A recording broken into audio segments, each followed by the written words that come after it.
Okay, Bismillahir Rahmanir Rahim. Nahmaduhu wa nusalli ala rasulil kareem amma ba'd.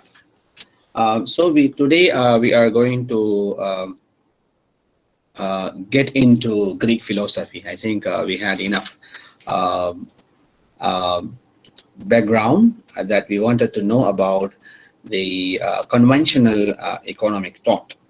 When you talk about the conventional economic thought, there is no best way, there is no good way other than you start with ancient Greece, because I think you already know now how fundamentally how the today's economics has been rooted. How ancient Greece is the reason why today most of the logic, the philosophy that we are talking, it's all actually came from this ancient Greece so far, that because it's been documented. As I told you earlier already, that not necessarily they are the first people who actually talked about it. Of course, starting from the humanity, I think it's already there, because if you look into the timeline, it's only like 850 BC to 322 BC. So which means if you calculate today is 2021. So I think so we are talking about something that happened before 2872 years ago. Before 2872 years. So now within that time frame. So but we also know that even before that people were there. We have many proof, many evidences stating that they were prophets who actually came even before Greece. But according to the document, according to the writings, so this is what so far we have. So let us start with ancient Greece. So the reason why we are bringing this to you, because we need to find how much the tenets of the Greece is actually pretty much similar to what we have in Islamic values, what we as Muslims that we follow. So most of the tenets actually similar to the Islamic tenets. So that's because the truth, the wisdom is all actually came from one source. It is no way that you have different sources. It came from the different people. It actually came from the same source, the one and only source, the one and only, the God, the Creator, the ultimate magnitude, the ultimate the creator of this universe. So he is the only one who actually sends guidance to human beings. So and then part of the guidance is actually it comes to ethics, it comes to householding, it comes to management, it comes to today's what we call economics, management, finance, and everything. So when you look at a Greek philosophy, it's actually it start at Athens. Athens is actually the most important city in Greek states. All right, and then during the period of this 850 to 322 BC, which means it's ended with the before the birth of Jesus, 300 years before the birth of Jesus, it ended.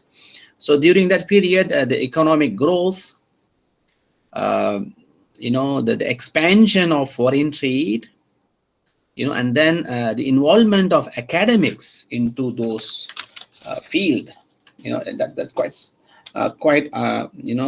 substantial. I mean, because it has many things to do, because when economics comes, politics also comes, and that administration is actually most important thing. When there is a thing like trading is going on, there is always a way of collecting the taxes. So that's the reason why um, uh, politics is even uh, I mean, what I mean to say is politics is more ancient than economics. I wonder even most of the scholars, the classical scholars, they have books in siyasiyat. Uh, in fact, if you look at the book Al-Ahkam Sultaniya, even Sirajul Muluk, that we are going to learn all this after this. After a few weeks, we are going to start learning those Muslim scholars. But I really like the word political economy, because it's not that economy is the first thing to do and then the politics follow. It's actually politics is the first thing to do and then economic is really following. I also see many many Greek philosophers, starting from Hesiod, Xenophon. These are the Greek philosophers. They had writings in politics, and inside those political writings, they talk about economics. Like I told you, the term economics is not actually something was there from the beginning. It actually considered as a discipline only later. I mean, after many centuries. There is a way of understanding. For example, if there is a physics as a discipline, like for example, you learn from your school, am I right? And then how long the physics has been teaching in the world? Maybe historically speaking, maybe few hundred years. Am I right? Because physics has become a discipline, so that today we have metaphysics, we have astrophysics, we have so many physics. Mashallah, we are talking about it. But it doesn't mean that there was no physics before we started learning physics. There was a physics, of course. Physics is always there. Without physics, how you think the universe will run? But the physics has become the discipline after it's been properly documented, after it's been properly taught, understood, debated. Then it became into a discipline, a science. That's why physical science. So you have a natural sciences, you have applied sciences, and then you have the social sciences. So all this became. So now the same thing goes to in fact, if you learn already about maqasid, the maqasid was there all the time. From the beginning, when Sharia was there, maqasid was there. The classical scholars didn't talk about it because it was there, but it didn't become as a science. But only later, when Ibn Ashur, like just recently, 100 years, within these 100 years, the Ibn Ashur, the one who actually wanted to teach Imam Shatibi's. Actually, Imam Shatibi is one of our scholars that we are going to learn maybe after a few weeks. Yeah. So Imam Shatibi's book, Imam Shatibi wrote about maqasid, but Ibn Ashur is the one. Just recently, 100 years, he is the one who actually created ilm al-maqasid. Ilm actually as a discipline.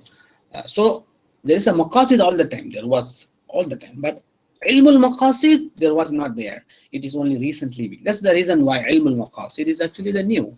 The same thing goes to Islamic finance. Islamic finance, it was already there from the Prophet ﷺ period, but today it became as an entity, as a discipline, as a practice. So now that's why these are the things are happening, is because of the frontier of the knowledge for the purpose of the contribution, and we wanted to contribute something to the frontier of the knowledge, so it became discipline. So the same thing goes to economics. Later only it became as a science. All right. So later, I mean, in the 5th century, going back to the ancient Greece, I think some of you may know this. Maybe you have seen some movies, kind of things like they used to fight and this and that. The Athens, they were later eventually falling to Sparta. And then later again, they were falling to Macedonia, right? So all these era, what happened actually that, Greek used to falling to somebody. And then what happened that actually the reason the Spartans and Macedonians, these are the people they wanted to take Greece because, the Greece was rich with academics and practices. So that's the reason why. That's the reason why actually they wanted to take Greece. And from there, you will see that ethical and political consideration. Remember this, ethical and political consideration. This is where actually the philosophy came out, and this ethics and politics actually somehow, something that you cannot you cannot distinguish from economics. It is there already. You talk about economics, there is always ethics, there is always place for politics, also for ethics. So let's move into major tenets of the Greek philosophers. So what are the major tenets? What I mean by the tenets is actually something that they are core values. There are a couple of core values that we have here, actually almost 6 core values that every Greek philosophers they agreed. All right. Number one is actually they talk about sufficiency. This is overall look. Actually, I'm not going into one by one. Overall, when you talk about Greece, the philosophers, if you look into their documents, and then you will find this sufficiency, meaning the most of the Greeks, they devoted their efforts to discovering, what they call the good life. What we call today hayatan tayyibatan, hayatan tayyiba. When we ask Allah subhanahu wa ta'ala, Rabbana atina fi dunya hasana wa fil akhirati hasana. So this is what the good life means, which was spent in the, most of the time, it will be in the enjoyment of friends and everything. So this is kind of good life. They want to bring it in, and they say, if you want to accumulate this good life, there must be 2 main reasons. Number one is actually the focus of acquisition. I mean the wealth gathering, or the wealth getting. It's distracted from more important activities. What happened that they wanted the good life, but they actually agree, everyone, that good life cannot be acquired by acquiring mass wealth. I hope you understand. Because you keep on acquiring mass wealth, and you keep on collecting money everywhere. You keep on doing business everywhere, and then you just want to earn and earn and earn. Yeah, you feel like, yes, you are going to have a good life, but the truth is you are actually losing one, because you go behind you go behind money. Money goes behind you, and you just run and run and run in the hope that one day I will be settled, I will be having a good life. But what is good life? So the definition of good life is different. So now, according to the Greece philosophers, look how beautifully they said this. They said, the first thing is the good life should not be distracted from more important activities. When they say important activities, they said important activities meaning that you spend your time with your family, you spend your time with your society, you do some good readings, and you do some exercise, you work hard for something. This is what actually called important activities, other than gathering the money, right? Also, the number 2, they also believe in that when you actually started getting the wealth, started gathering the wealth, it always not because of only you, it comes because of at the expense of a friend or a neighbor. This is something, makes me thinking again and again and again. It is a truth. Let's say someone from here tomorrow become billionaire. Can you tell me you became the billionaire because of your one idea and you sold that idea? It's actually you are becoming the billionaire because many people working for you. You are becoming the billionaire because many people put their effort. You are becoming the billionaire because many people, many families actually, spending time, they are actually putting their efforts. They are selling their ideas for you. They are actually doing so many things for you, and you are just giving them some token of appreciation. I agree, but you are becoming billionaire not because of you. You are becoming billionaire because of somebody. That's why you can see that the most rich people, they always show become very the good. I mean, what I'm saying, the good rich people. Mostly the good rich people, they always very humble. Have you seen them? Have you noticed? Look at Bill Gates. You see how he is very simple, very humble. Last time even what's his name? The one who invented iPhone. Um, Stephen what? Steve Jobs. Again, sorry? Steve Steve Jobs. Jobs. Yes, Steve Jobs. Thank you. Thank you, Asma. Yeah, Steve Jobs, if you look at him, his life and everything, look very simple and he's very humble. Uh, Basically, he was a Syrian. He's from Sham. His father is from Sham, Syria. So he used to generously, he used to give money and everything, philanthropist.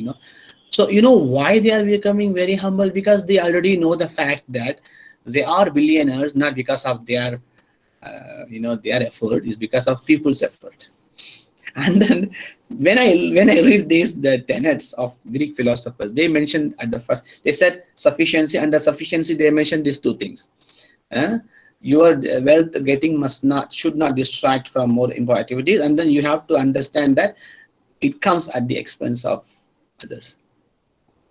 Okay, number two, very important. Okay, if you look at the number one, I think it's similar to what Islam says, right? It is actually al-malu wal-banun zinatu hayati dunya wal-baqiyatu salihat.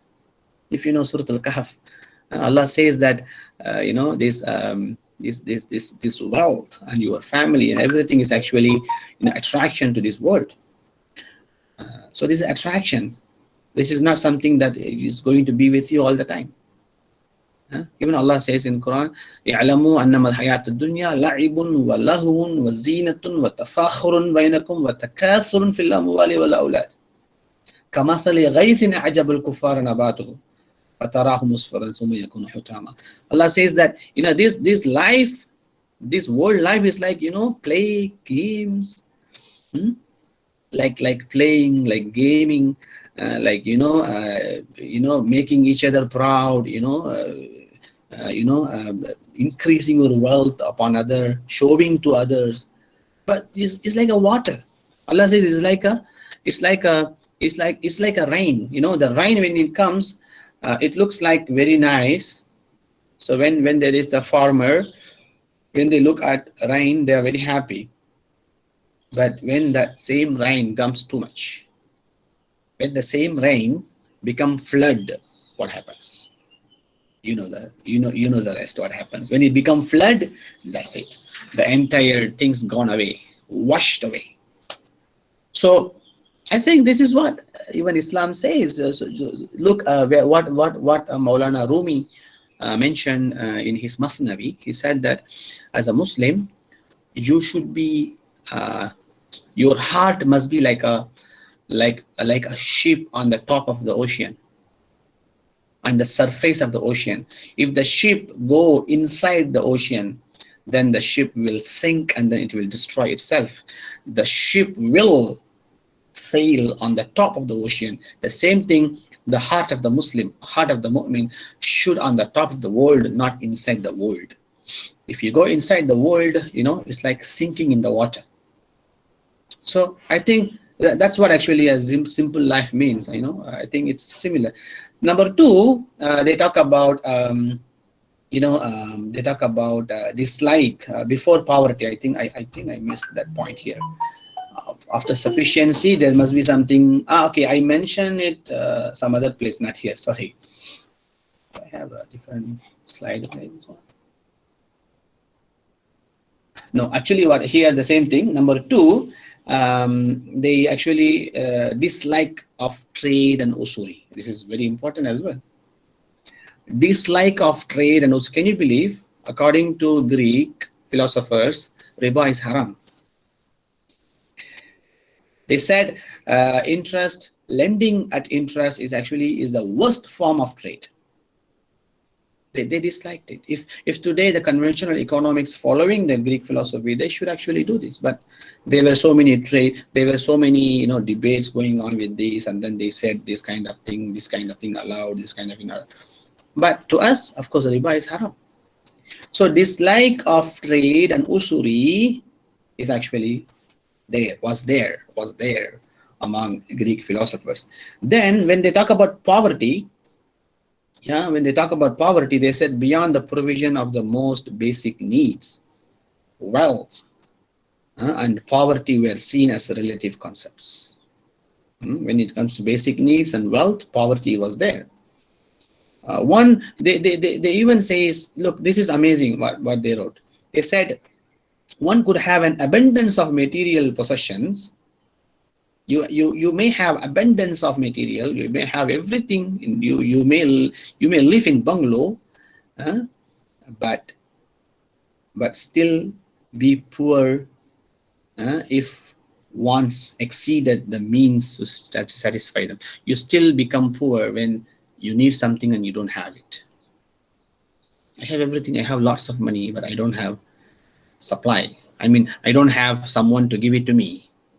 So according to them, he is poor because in his circumstances, if he was not able to get something, maybe he's stuck somewhere. He's a rich person, but stuck somewhere.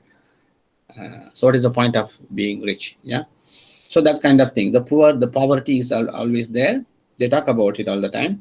And then next they talk about when it comes to wealth, it should be measured in real terms. This is amazing. This is about keeping the money, the monetary values. That's what we're talking about today. We talk about the values of what we call it a time value money, right? What we call about money, whether it could become a commodity or not. According to the conversion economics, money is a commodity. That's the reason why the banks are running. The banks are actually lending the money on the basis of interest, and they are getting it. But according to Greek philosophers, money is not a commodity. Money is never become commodity. They said, money must be something that it has to be both non-monetary and useful. Money, wealth must be non-monetary, and also wealth must be something that useful. I mean, you can consume. I cannot consume papers. I cannot consume paper currencies, right? So now, what exactly money according to Greek philosophers? Money is something that medium of exchange. This is what we've been always saying, that they are the one who mentioned earlier, long time ago. Money was a medium of exchange to facilitate transactions, but money will never satisfy any needs, right? They also mentioned that the labor, I mean the friends, they talk about, they use the word friends, but friends is actually, to me, is like experts. They mention experts actually viewed as wealth, which means because of their expertise, because of them providing the companionship and comfort in the time of need, they also become wealth according to Greek philosophers. And look at this one. This is something different they had. This is also conversely speaking. I mean, the other side. They said someone has a tool, for example, any instruments. They mentioned the agricultural tool. I think I don't know whether you are aware of that agricultural tool or not. Back in India, we have so many. You know, we when you go for farming, you have that kind of instrument that you use to do farming. So they bring that example, but today it's okay. You can bring any example because today there are plenty of instruments, the tools that we are using. They said, if you don't know that instrument, how to use it, if you don't know how to use it, then it is not worth to be called wealth. Would not be considered wealth to a person who possessed it but did not know how to use it. If you don't know how to use it, if you don't know about it, then it is not your wealth. I think this is something, this is quite amazing, I wish everyone, can follow this. Because today, people doing investment, they have no idea how this investment is working. Well, they put money in something, let's say foreign exchange, let's say share markets. Do they know how the share markets work? Do they know what kind of commodities been exchanged? Do they know? Because they leave it to the experts, isn't it? So knowing that, knowing that dealing, knowing that nature of the business is actually compulsory for everyone. This is what Greek philosophers says. Even Muslim, I have seen so many Muslim scholars, they say if you are selling something, you must know what you are selling. I think if you remember, if you were in fiqh for economists 1 and 2, I think you will know this al-Mabi'a, the nature of Mabi'a. The 3 pillars. You remember the 3 pillars of the transaction?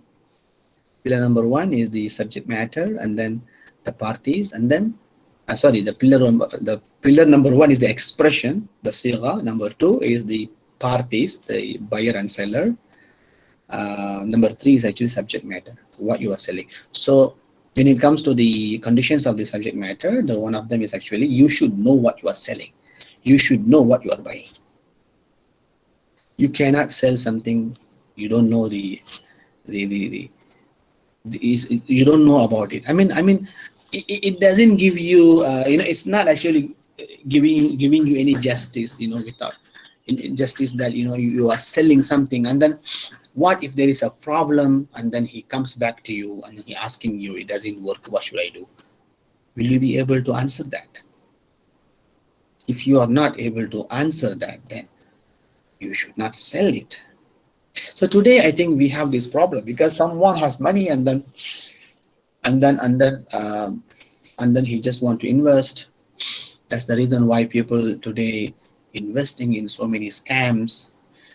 People going for gambling, investment in the gambling sector is actually, booming. Is all because of that, because they don't have to know what is it all about. You don't have to. You have money, you can do anything. You don't have to know what is the nature of the business. So look, the Greek philosophers, they said this. If you don't know the tool, especially the agricultural tool, then that's not your wealth. Okay, then they talk about also division of labor and trade. This is something amazing. They bring the specialization, to bring efficient method of production, then total self-reliance. They didn't promote, one person must be self-reliant and then he has to do everything. They bring this multi-talented people in one organization, which is actually a specialization. Yeah. They also talk about, okay, this is the last one they talk about. They are according to their major tenets. They talk about the limited foreign trade. I think this is something debatable, of course. when they talk about, but this is something, there is a reason why they say, and I totally respect that reason. They say the foreign trade must be limited. I know it looks opposed to free trade, you know, maybe Adam Smith, maybe he wouldn't love this, but there is a reason why they say. They say, as a means to acquire goods to satisfy needs and provide modest comforts, foreign trade was accepted. But exports should be limited to their surplus of goods not needed in the country. Because what happened actually, they mention about the foreign goods coming to their country if it is basic, if it is necessary, if it is something that important for basic life need. But what about the luxury needs? They are not opposed to any basic needs. For example, in your country there is not enough oil. In your country there is not enough food, not enough vegetables and whatsoever. Of course, you have to get that export, yeah, and import. You have to get the import. There is no harm in it. But when they talk about limited foreign trade, they talk about the luxury goods. Why? This is the reason I like it. They said you should not open, you should not expose to foreign merchants, because these foreign merchants are the one who actually or who might corrupt the morals of the people and distract them from their higher pursuits. Look, you introduce a new technology to this country and you accept that new technology, and because of that new technology the moral of the people corrupted. Now tell me, you tell me, will you allow it? Will I allow my son, my daughter to expose to this kind of technology? So let's say myself, if I ask my son or a daughter if they want to play some games, I will say, choose the game where you don't kill anybody, because they will come and say it's just a game. I will say, will you kill someone in real life? And it sounds like funny, but that's the real question that I want to ask my children. Will you fight and will you kill someone outside the will you kill someone for real? They say no, of course killing is haram.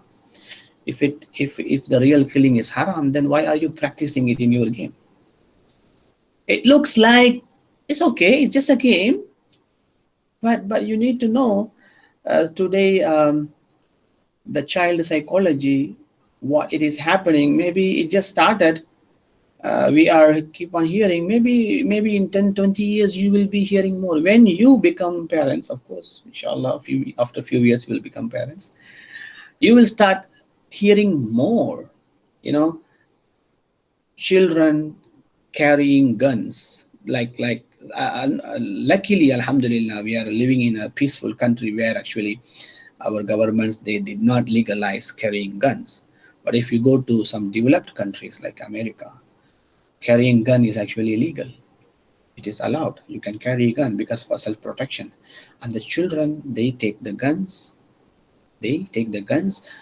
Without their parents knowing, and then they go to school and then they kill people. Where do you think it comes from? Look at what happened in recent time in New Zealand. I think all of you know what happened in New Zealand. That guy from Australia, he killed many Muslims in masjid, and he actually filmed it. You still remember, right? I think you still remember. He was filming it and he was broadcasting in Facebook the way he was killing Muslims. Where is the humanity? Where is the humanity? We actually very angry at his action. I don't have any problem with that. I agree. We are very angry at his action because he didn't only kill Muslims, he also killed and filmed, and then he broadcasted, and then he said he wanted to do more. I'm very angry. Of course, everyone is angry. Every non-Muslims are angry about his action. But the culture of killing, did we allow, we still allow, we still allow ourselves to do, and we still allow our children to do, and tomorrow, because these are the new issues. Maybe you don't see the scholars, they talk about it because they don't know the future. No one can predict the future. So today, present, this is happening. So if someone comes and introduce to you a new technology, and then you are taking it, and then the new technology is actually corrupting the morals, and tomorrow our children. So what we can do? So I think I really like it, this limited foreign trade. If it is a good thing, something that useful, something that basic, something that helping, aiding your basic need of your life, yes, of course you take it. But if it is luxury, and that luxury is actually providing you, giving you some sort of corruption in your moral, in your life, in your family life, then I think it should be stopped. Today you can see that, thousands and thousands of things comes globally. You open any online market, the pattern of consumption today, subhanallah, it's been increasing, even though the COVID-19 changed the pattern. But of course, post-COVID will give you, post-pandemic will give you more data that, it will rise. And people today can buy anything from anywhere. And then all sort of, you open, I don't have to give you an example. You just open any online platform, and then you will see what are the things they are selling, what kind of things they are selling. I know we want to see the good things, but the other side, they're also selling so many bad things, so many things, that actually corrupt our morals and everything. And then you look into videos, and as I told you earlier, anything, any what do you call, any software, any platform, they always wanted to keep you busy. What was YouTube 10 years ago? What was Facebook 5 years ago? What was WhatsApp 3 years ago? What was Instagram 2 years ago? And today, what it is? Today, how does it look? Today how they make you, keep you busy all the time. Because they're changing infrastructure, they are changing the structure, they are changing the layout, so that they make you, keep you busy all the time. Because they just want to sell, their products to you. They just want to sell their advertisement to you. This is something, uh, this is something that we always, every one of us actually think about it. Because without our consent, the companies like, all these companies like YouTube, Facebook, Google, all these companies, without our consent, it's actually they are selling products to us. And because of our existence, these companies are making money from those who actually provide their advertisements.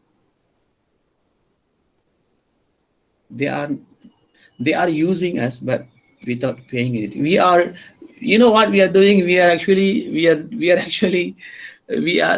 are free service providers. We are giving our services for free. And then companies use these social media, they actually using our data and selling our data to those companies who offer them the advertisement. And the other end, we are the people, without our consent, we've been sold. Okay, this is the truth behind all this.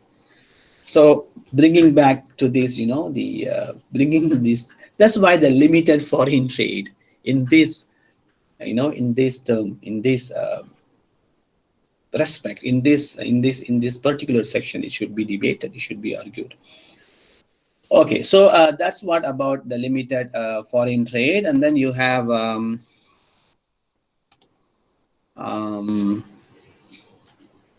okay, Whom?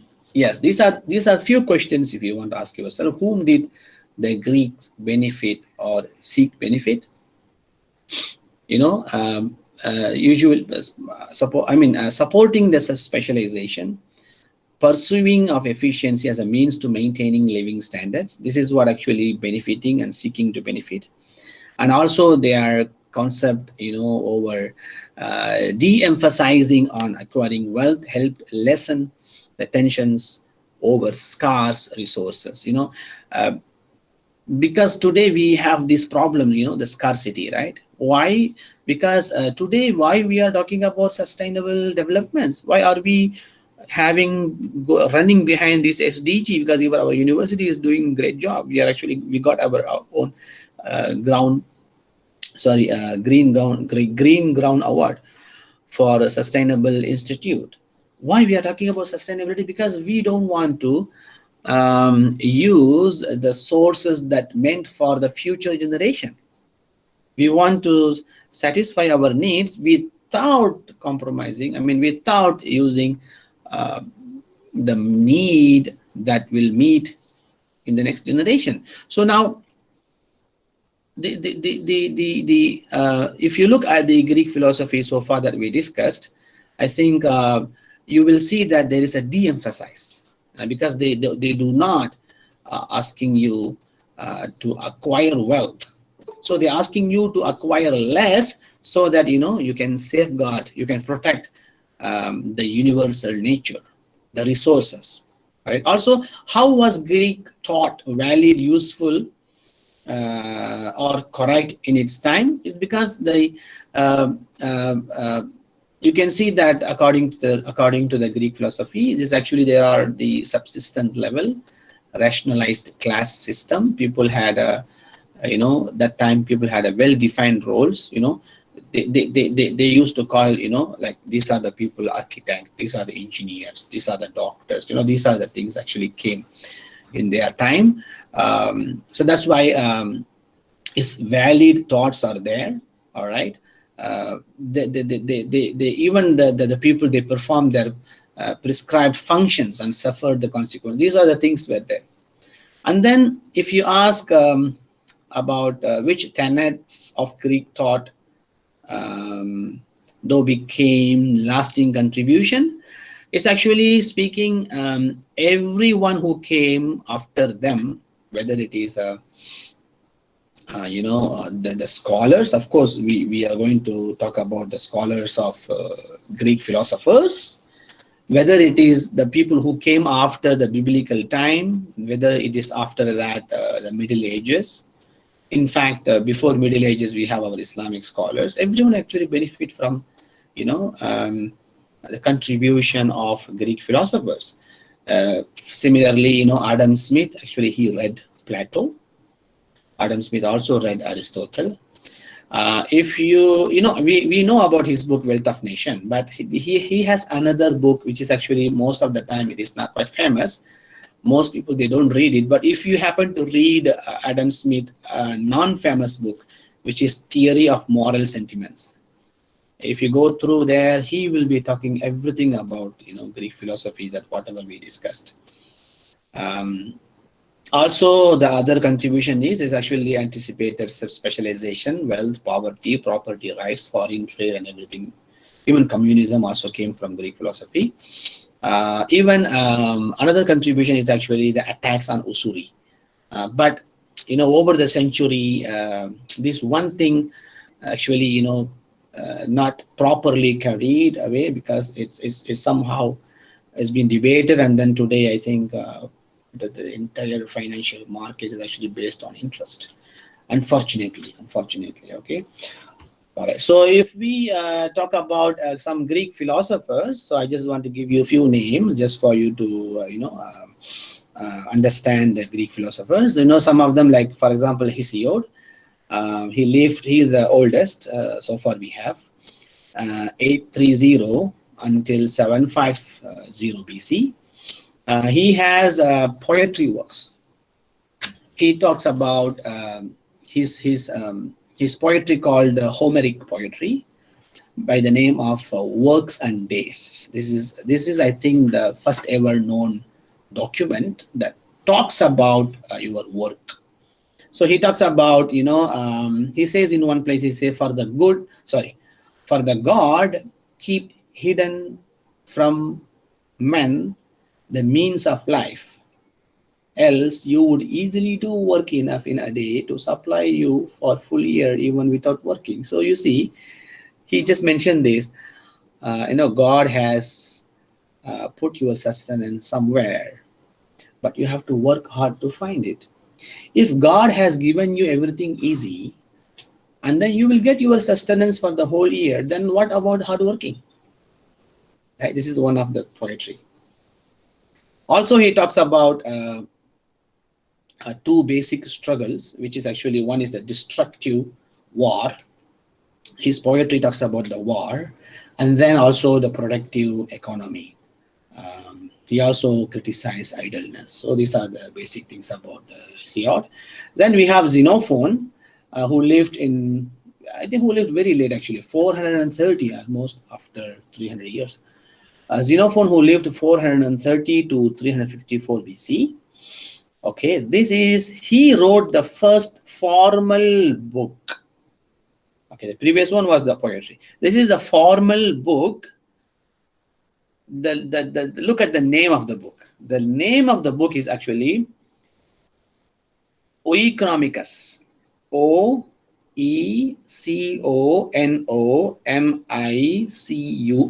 So it's like economicus, but you add O in at the beginning. So it's become Oeconomicus. Now it talks about the management of the household. So this is actually the first formal book. This is actually home economics from Socrates and also from Critobulus. Socrates actually the what do you call it? Socrates also was the teacher of Xenophon and everything. So there are many actually students of Socrates. We will be talking about it. As a profession, he talks about the wealth is actually to a person. The real wealth to a person is actually to know how to use and how to make benefit out of it. That is a real wealth. And this book also is actually considered one of the root book source for wealth management. Even he also talks about the definition of money, definition of wealth. Today we talk definition of mal. He also say money is wealth in the sense that it represents what can be acquired with it, and only then if something beneficial is obtained. If it is not, it's not wealth. So he talks about it, and there are so many other things as well. He brings. Xenophon has so many writings as well. Next, go to Democritus, 460 to 370 BC. He actually contemporary with Socrates and Xenophon. So while Socrates was there, Democritus was there. He talks about the political structure of society. This is where I told you earlier, politics and economics it's like a brothers and sisters. Yeah.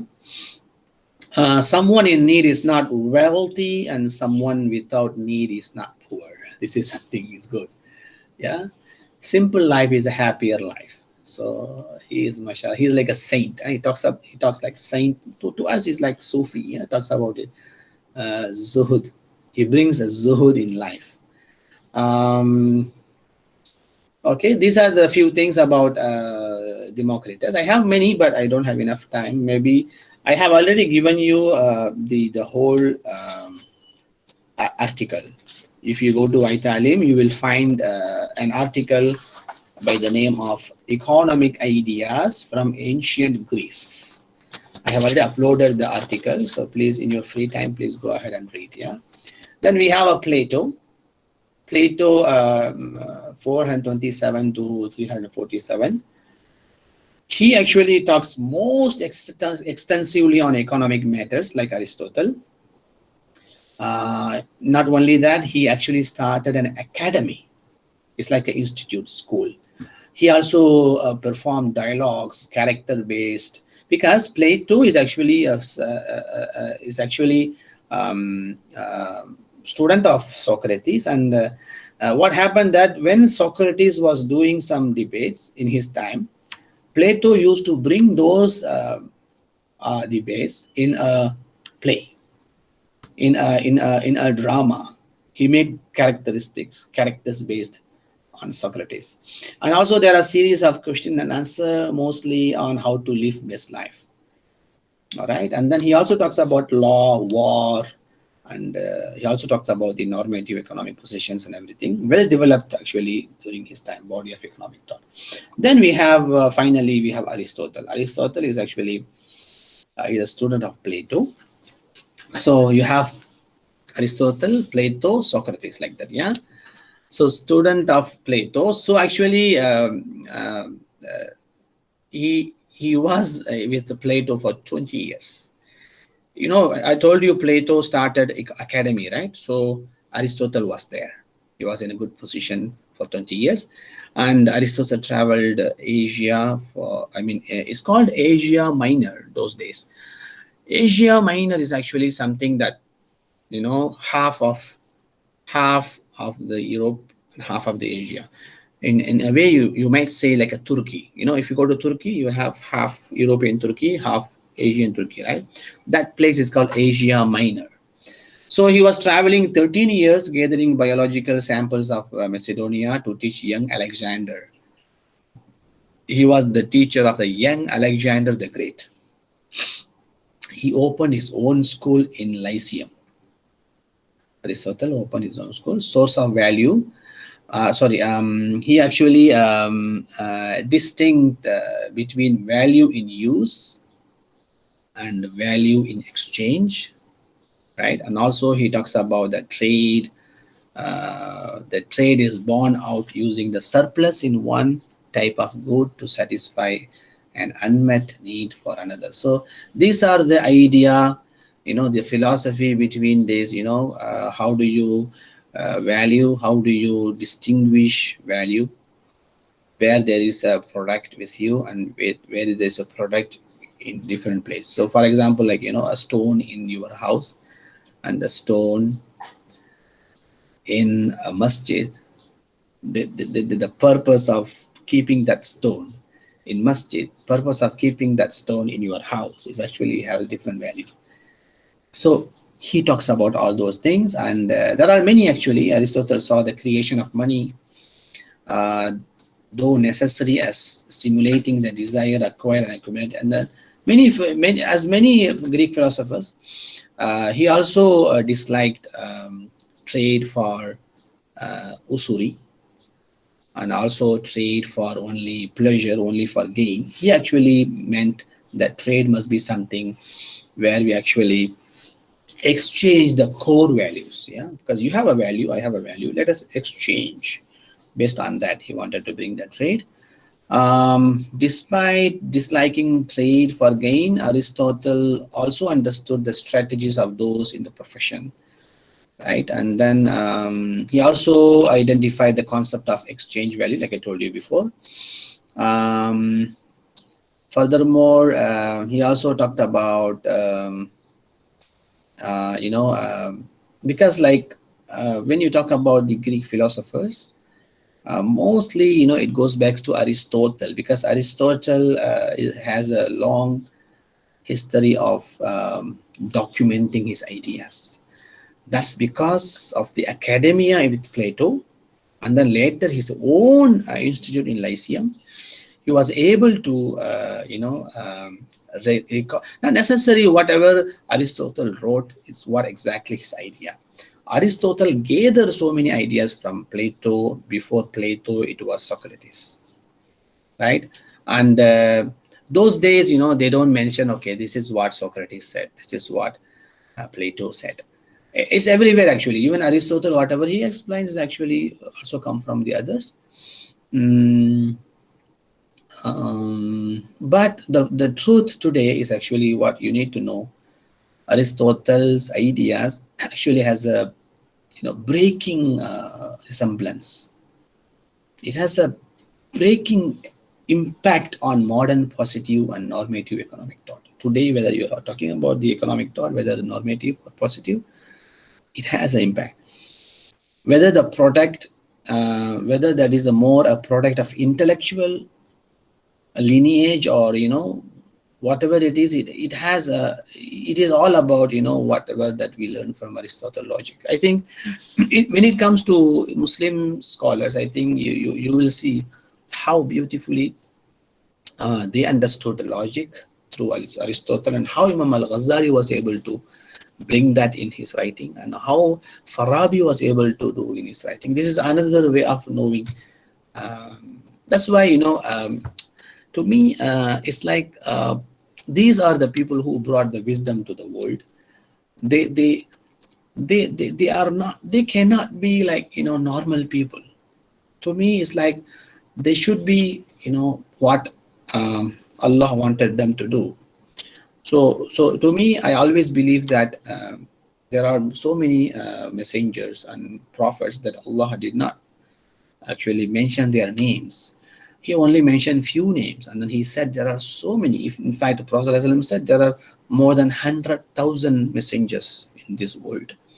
So if you see someone who talks about all the good values, I think whether he could be a messenger or he learned from some messenger, the unknown messenger. Maybe he learned from an unknown messenger. We don't know that.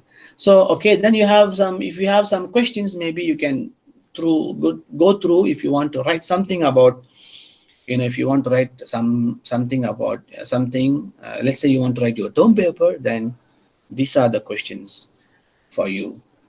You can find out, and then try to see that, try to find some answers. Then hopefully you can have your term paper as well.